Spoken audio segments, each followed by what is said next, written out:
dia, boa tarde, boa noite, pessoal.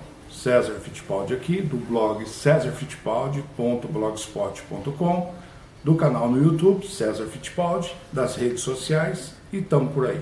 Pessoal, é o seguinte, eu vou fazer um videozinho, eu vou falar de alguns assuntos aleatórios. Eu sei que domingo nós teremos grande prêmio, mas eu não vou chegar lá ainda, tá? Eu ainda vou fazer algumas reflexões sobre o grande prêmio que nós tivemos na semana passada, no domingo retrasado.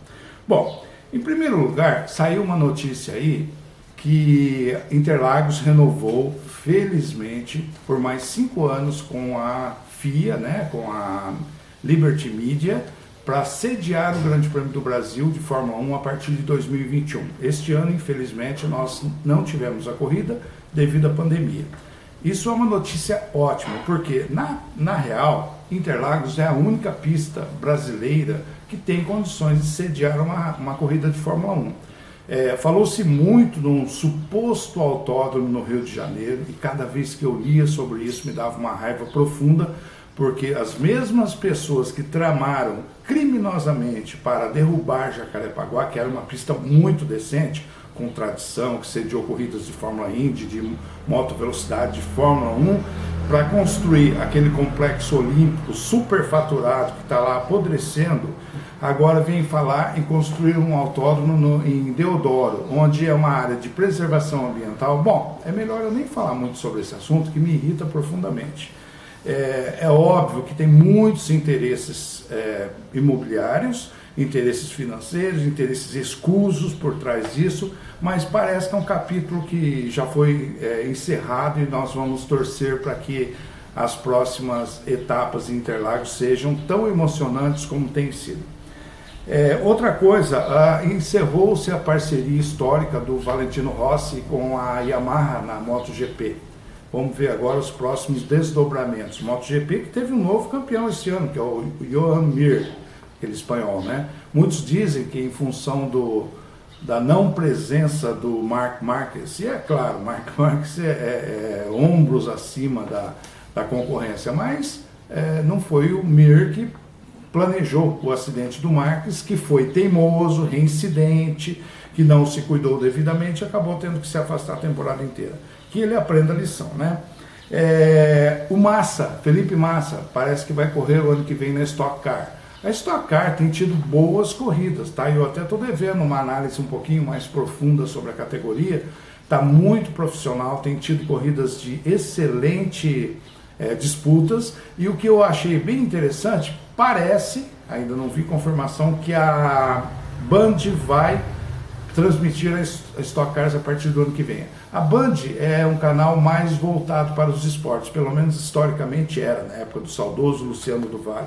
E ela faz jus a esse rótulo, porque ela sempre dedicou com mais profissionalismo do que a Rede Globo. A Rede Globo sempre encarou a Stock como uma atração a mais, nunca mostra pódios, não tem comentários mais aprofundados, assim como a Fórmula 1, a Rede Globo realmente deixa a desejar nesse quesito, tá? Então, indo para a Band, eu acredito que nós vamos ter transmissões mais honestas.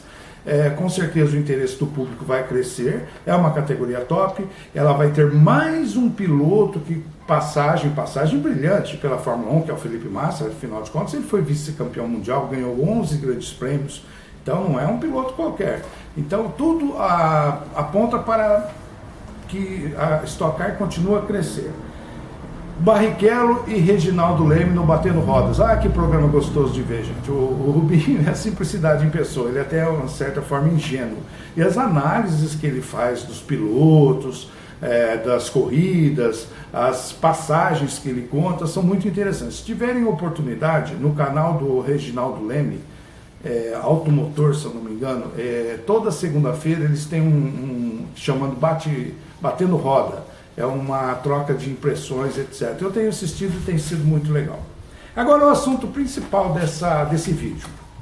Saiu aí uma estatística num site chamado Money Co. UK, que é obviamente britânico, sobre quem seria o maior piloto de todos os tempos. Ora, que critério eles usaram? Pegaram lá um mega supercomputador, cruzaram um monte de estatísticas e chegaram às brilhantes conclusões que só os ingleses chegam, né?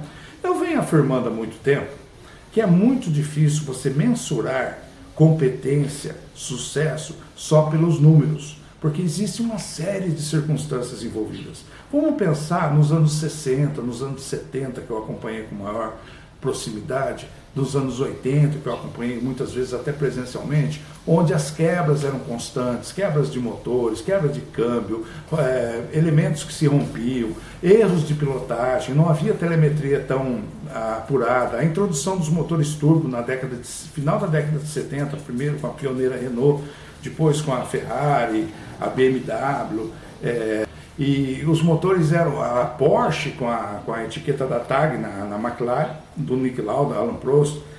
Os motores eram muito frágeis, tinha uma potência absurda, tinha aquele lag, né, de aceleração e transmissão de potência para as rodas, os carros quebravam muito. Então é muito difícil você pegar estatística pura, onde o piloto largava uma corrida e ele não tinha certeza que ia concluir, porque não devido a erros dele, mas sim ao equipamento ser frágil. Hoje nós temos uma Fórmula 1 que é praticamente um tanque de guerra. Os abandonos se dão por erros de pilotagem, por erros de barberagens, etc. Dificilmente você vê um carro com problemas de mecânica, mesmo com a complexidade que os carros atuais têm. Então fica difícil. Por exemplo, o Lewis Hamilton, mérito para ele está há 45, 46 corridas continuamente nos pontos. Quando ele não vence, ele chega ali na frente, ou mesmo que ele não chegue na frente, ele chega entre os 4 ou 5 primeiros. Por quê? Porque a Mercedes entrega a ele um carro extremamente confiável. Ele não tem mérito? É óbvio que ele tem mérito. Afinal de contas, o seu companheiro tem alguns abandonos nesse período. Mas, se ele pilotasse uma Brabham dos anos 70, dos anos 80, com certeza ele não conseguiria levá-la até o final, como os grandes campeões que passaram por ali, ou uma Williams, ou qualquer carro, ou uma Ferrari no início da era turbo, onde o Villeneuve se debatia com enorme dificuldade. Mas eu não vou ficar me pegando tanto no passado, não. Eu vou ler para vocês a lista dessa publicação dos 10 maiores. Eles fizeram lá uma fórmula, né, onde eles colocaram vários fatores e colocaram no computador, como eu disse, uma planilha, e chegaram com o seguinte resultado: os 10 maiores. Lewis Hamilton com 92,2 pontos, Juan Manuel Fangio, aí eles foram obrigados a ir lá no passado. Só não se dá conta aqui que o Fangio foi campeão mundial com 4 motores diferentes. Tudo bem, outros tempos, mas que piloto o Fangio, hein? Michael Schumacher com 86,4 pontos, Jim Clark com 78,5 pontos. Jim Clark fez um total de 72 grandes prêmios, dos quais ele ganhou 25. Olha só. Bom, Alberto Ascari, 78,4 pontos, bicampeão mundial logo no comecinho. Alan Prost, com 77,1 pontos. Ayrton Senna, com 70,7 pontos. Jack Stewart, com 70 pontos. Sebastian Vettel, com 68,4. E em décimo, Nick Lauda, com 61,1 ponto. Veja bem, numa lista onde você coloca um Ayrton Senna, não sendo Pacheco, vocês sabem que eu não sou, mas Ayrton Senna em sétimo, fica difícil, né? A credibilidade. Qual o critério que pode dizer que o Ayrton Senna foi o 7º melhor piloto da história da Fórmula 1? Será que se nós conseguíssemos, por milagre, alinhar esses 10 pilotos numa pista, ele seria apenas o 7º colocado? Ora, eu tenho minhas dúvidas.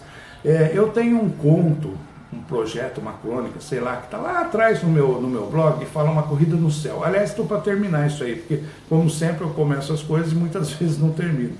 E eu acho que eu vou terminar. Isso aqui me deu uma inspiração para isso. Nessa corrida do céu, eu junto só os pilotos que foram campeões ou vice, e eles estão mortos naturalmente, e Deus está aborrecido e pede a São Pedro que organize uma corrida para entretê-lo. E São Pedro, com esses critérios, escolhe, pede ajuda a São Cristóvão, que entende mais de carros do que ele, e escolhe as Maserati 250F. Eu posso até modernizar isso aí.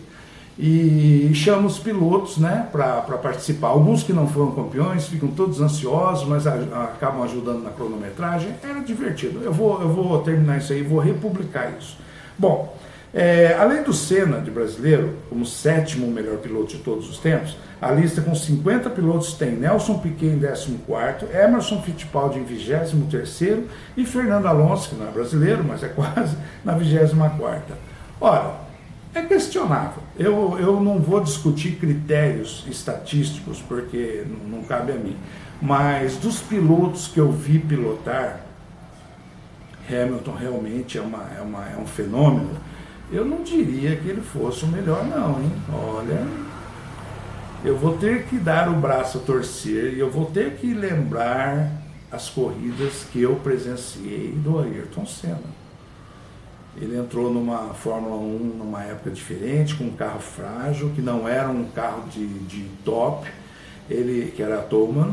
Ele conseguiu logo no seu primeiro ano um pódio em Mônaco, que é aquela famosa corrida na chuva, conseguiu um pódio em Portugal na última etapa.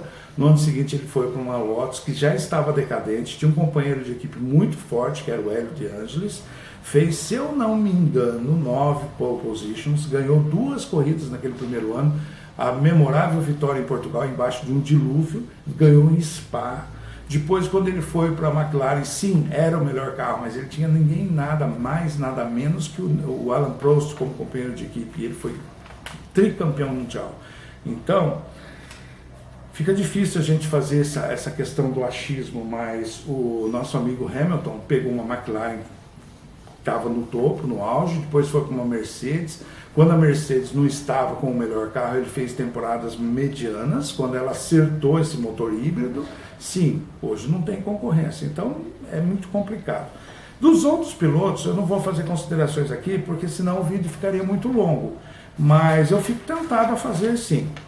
Pessoal, por hora é só, eu volto durante a semana, a gente tem o término da temporada aí, já temos um heptacampeão, já temos uma equipe campeã, mas tem muita coisa interessante, movimentações do mercado de pilotos, tem algumas vagas abertas ainda, e a gente volta. César Fittipaldi, deixa eu lembrar, pessoal, estou precisando de seguidores lá no meu canal no YouTube, tá fraquinho, hein? Vamos dar uma força pra gente? Obrigadão, boa tarde para vocês.